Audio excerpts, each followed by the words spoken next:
আমি আপনাদের সামনে গণভোট বিষয়ে কথা বলবো।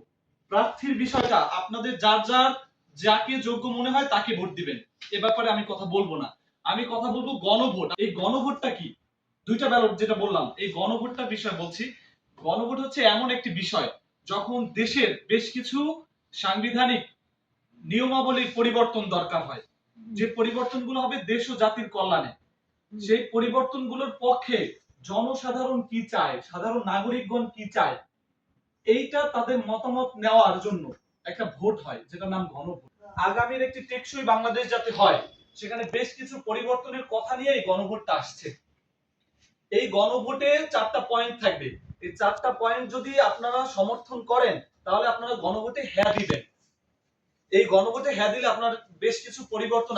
গণভোটে যদি আমরা হ্যাঁ দেই, তাহলে আমরা কি কি সুবিধা পাবো, এই জনসাধারণ কি কি সুবিধা পাবে, সেটা হচ্ছে তত্ত্বাবধায়ক সরকার ব্যবস্থাপনা, নির্বাচন কমিশন এবং সরকারি কর্ম কমিশন নামে একটা সেক্টর আছে, যেখানে বিসিএস অফিসাররা বিসিএস অফিসার হিসেবে নিয়োগ প্রাপ্ত হয়।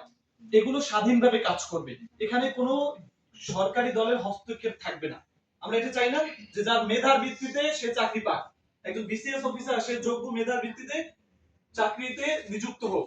সরকারি দল সে এমপির সুপারিশ হোক, অন্য কোনো সুপারিশ, কোনো সুপারিশে কাজ হবে না। স্বাধীনভাবে যে যার মেধায় চাকরি পাবে। প্রথম কথা হচ্ছে এটা। এরপর হচ্ছে তত্ত্বাবধায়ক সরকার ব্যবস্থাপনা। তত্ত্বাবধায়ক হচ্ছে 5 বছর পর যখন আবার নির্বাচন আসবে, তখন সরকারি দলের আন্ডারে সেই নির্বাচন হবে না, একটা নির্দলীয় সরকারের আন্ডারে নির্বাচন হতে হবে। আমরা সেটা চাই না। এর আগে আগে হয়েছে কি, সরকারি দল ক্ষমতায় থেকেই নির্বাচন পরিচালনা করছে, তাহলে তো এমনি সে তার প্রশাসন, সে তার সমস্ত ফোর্স, সব রাষ্ট্রযন্ত্রই তার নিজের কবজায় নিয়ে নিয়েছে। তারপর নির্বাচন দেখাইছে, জনগণের ভোট দেখাইছে নামমাত্র, কাজ করছে অন্যরা। এরকম হয়েছে না? তাহলে এটা যাতে না হয়, এর জন্য এই তত্ত্বাবধায়ক সরকার আসবে যদি আপনারা গণভোটে হ্যাঁ দিন। এরপরে হচ্ছে আপনার যত মেয়াদি হোক, একজন ব্যক্তি 10 বছরের বেশি প্রধানমন্ত্রী থাকতে পারবে না। সে যে দল থেকে নির্বাচিত হোক, একজন ব্যক্তি সে 10 বছরের বেশি প্রধানমন্ত্রী থাকতে পারবে না। এটা আসবে যদি গণভোটে হ্যাঁ দেয়। তারপর হচ্ছে সংসদে নারীর প্রতিনিধিত্ব বাড়বে। আমরা চাই না নারীদের প্রতিনিধিত্ব বাড়ুক সংসদে, কারণ আমরা যে জানি যে সমাজে নারী পুরুষ উভয়ের একটা অংশীদার, উভয়ের একটা সাম্যাবস্থা থাকা দরকার। এরপর হচ্ছে দেশের বিচার ব্যবস্থা স্বাধীনভাবে কাজ করবে, সেখানে কোনো ধরনের কোনো বাহিরের চাপ কাজ করবে না। আপনি অপরাধী হলে আপনার যে দলের হন না কেন, যে মতের হন না কেন, যে শ্রেণীর হন, গরিব ধনী, সবকিছু ভেদাভেদ ভুলে যে আপনি আইনের ভিত্তিতে বিচার পাবেন। আছে আপনার রাষ্ট্রপতি এবং প্রধানমন্ত্রীর ক্ষমতার মধ্যে একটা ভারসাম্য থাকবে। রাষ্ট্রপতি সে একটা সুপ্রিম পাওয়ার লিড করে, প্রধানমন্ত্রী একটা সুপ্রিম পাওয়ার লিড করে, কিন্তু প্রধানমন্ত্রীর কোনো হস্তক্ষেপ রাষ্ট্রপতির ক্ষমতার উপর পড়বে না। এরপরে হচ্ছে আপনার দণ্ডপ্রাপ্ত অপরাধীকে রাষ্ট্রপতি ইচ্ছামতো ক্ষমা করতে পারবে না। রাষ্ট্রপতির ক্ষমতার বিষয়টা এমন ভাবেই হবে যে একজন অনেক বড় অপরাধ করছে, তার ফাঁসির আদেশ হয়ে গেছে, হাইকোর্ট রায় দিয়ে দিয়েছে সে ফাঁসি দণ্ডে দণ্ডিত, সে ফাঁসি হবে, কিন্তু রাষ্ট্রপতি তাকে ক্ষমা করে দিল যে কোনো না যে কোনো চাপে পড়ে বা তার পাওয়ার খাটিয়ে। কিন্তু এটা হইতে পারবে না। সে যদি দণ্ডপ্রাপ্ত অপরাধী হয়, তার সেই অপরাধের ভিত্তিতে রাষ্ট্রপতি ইচ্ছামতো ক্ষমা করতে পারবে না। সেখানে একটা ব্যালেন্স থাকবে, যে অন্যান্য বিষয়ে মতামত থাকবে সবারই। এরপর হচ্ছে সবচেয়ে গুরুত্বপূর্ণ এবছরের এটা, যেটা গণভোটের যে মূল টপিক, চুম্বক অংশ, সেটা হচ্ছে আমরা এর আগে সংসদে 300 জন প্রতিনিধি পাঠাইতাম না, 300টা আসন সারা বাংলাদেশ ব্যাপী।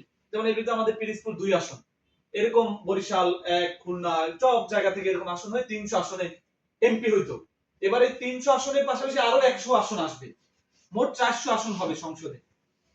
এই 100 আরো 100 আসন বাড়বে। এই 100 আসন বাড়বে হচ্ছে কারা, সেই দুইটা কক্ষ হবে, একটা নিম্ন কক্ষ, একটা উচ্চ কক্ষ। এই আমরা এখানে মনে করেন 300 জন আছি, 300 জন 300 জায়গা থেকে এমপি হয়ে আসছে, এরা এই সংসদে বসছে। এইটার একটা উচ্চ কক্ষ থাকবে, উপরে আরো 100 জন বসা থাকবে, মানে উপরের কক্ষে। নিচের কক্ষে যে বিষয় নিয়ে আলোচনা হবে, আপনার এলাকার সমস্যা, ওই এলাকার সমস্যা, এই বিষয়গুলো, এই সমস্যা, সেই আলোচনাগুলো এক জায়গায় পয়েন্ট নোট ডাউন করা হবে। সেগুলো যখন বাস্তবায়নের জন্য আবার ওই উচ্চ কক্ষে যাইতে হবে। উচ্চ কক্ষে যে 100 জন থাকবে, তারা দেখবে যে এটা কতটুকু কল্যাণকর, কতটুকু ভালো, কতটুকু বাদ দিতে হবে, কতটুকু রাখতে হবে। ওই উচ্চ কক্ষে 100 জন যারা থাকবে, তারা দেশের বুদ্ধিজীবী, সিভিল সোসাইটির লোকজন থাকবে, তারা কোন পলিটিক্যাল লোক না। তাদেরকে পাঠাবে কারা, ওই 100 জন বানাবে কারা, ওই 100 জন আমরা বানাবো না, ওই যে এমপি দের যাদেরকে আমরা বানাবো, ওই এমপিরাই বাকি 100 জনকে তাদের আসন অনুযায়ী, যেমন একটা দল 40% আসন পাইলে সে ওই 100 জনের ভিতর 40 জনকে উচ্চ কক্ষে পাঠাবে, আলাদা 40 জনকে। আর একটা দল 20% পাইলে 100 জনের ভিতর 20 জনকে তারা উচ্চ কক্ষে পাঠাবে, যে যে দল যত পার্সেন্ট আসন পাবে সেই আলোকে। বুঝা গেছে বিষয়টা? এইগুলো কিন্তু আসবে যদি গণভোটে হ্যাঁ দেয়, মানে একারী দল থেকে। তার পাশে একজন সহকারী হিসেবে ডেপুটি স্পিকার থাকে। এই ডেপুটি স্পিকার আগে তাও সরকারি দলকে হইতো, সব সরকারি দলের, কিন্তু এবছর গণভোটে হ্যাঁ দিলে স্পিকার সরকারি দলকে হবে। যে সংসদ বললাম না আমরা আপনাদেরকে, আমাদের যে মূল প্রোগ্রাম ছিল এটা সম্পর্কে সবাইকে। আচ্ছা, ধন্যবাদ হারিসকে সুন্দরভাবে বুঝিয়ে দেওয়ার জন্য। আচ্ছা, আমরা কি সবাই বুঝতে পারছি যে গণভোটটা কি? বুঝতে পারছি। হ্যাঁ, তাহলে বুঝতে পারছি। এখন কিন্তু আমাদের একটা দায়িত্ব আছে, আমরা আমাদের কাছে এই বার্তাটা পাঠাই মানে পৌঁছে দিছি। এরপরে কিন্তু আপনাদের দায়িত্ব হলো আপনার ফ্যামিলিতে আপনার আশেপাশের লোকজনকে বুঝানো, নাকি? এটা আমাদের দায়িত্ব না? আমরা যদি এই কাজটা সবার কাছে পৌঁছাতে না পারি তাহলে আমার দেশের বড় একটা ক্ষতি হয়ে যাবে না? দেখেন এই জুলাই আগস্টে এই আন্দোলনে কত মানুষ মারা গেছে, কত স্টুডেন্ট মারা গেছে, রিকশা চালক মারা গেছে, গেছে না? কি জন্য গেছে জানেন? এই যে বিগত সরকার যে ব্যবস্থা ছিল সেই ব্যবস্থায় স্বৈরাচারী সরকার গঠন হয়, তাদের সুবিধার্থে সবকিছু নিয়ম তৈরি করা। তো এই গণভোটটা হচ্ছে সেই নিয়মকে ভেঙে দেওয়ার জন্য এই গণভোটটা। তাহলে কি আমাদের এখন একটা দায়িত্ব আছে না সবাইকে পৌঁছে দেওয়া? তাহলে আমরা অলরেডি, আমি হারিস বা আমাদের একটা টিম আছে, আমরা এই বিষয়ে কাজ করতেছি। আমাদের হলো জুলাই ঐক্য নেসারাবাদ সংগঠনে আমরা সবার কাছে যাইতেছি, বুঝাচ্ছি, ঠিক আছে? আপনাদের কাছেও যাব। তো এখন আপনাদের কাছে তো পাই গেছি, আপনাদের কাছে বুঝাই দিচ্ছি। এখন আপনাদের একটু দায়িত্ব হলো আপনাদের পরিবারে আশেপাশের লোকজনকে এই জিনিসটা একটু বুঝাবেন, ঠিক আছে? অনেক ধরনের এই বিষয়টা নিয়ে নেগেটিভলি বলবে, যারা বুঝাইতে পারবে না তাদেরকে জিজ্ঞেস করবেন যে যদি কেউ না ভোটের জন্য বলে, জিজ্ঞেস করবেন কেন না ভোট দেব। আপনি বলেন কেন না ভোট দেব, বলতে বলবেন। আর আমাদের কথাগুলো আমরা হ্যাঁ ভোটের পক্ষে বলছি এগুলো মিলাবেন। তাহলে আমরা কি সবাই গণভোটের পক্ষে আছি? তাহলে হাত জায়গায় খুব ভালো লাগলো আপনাদের সাথে কথা বলে। সবাইকে ধন্যবাদ।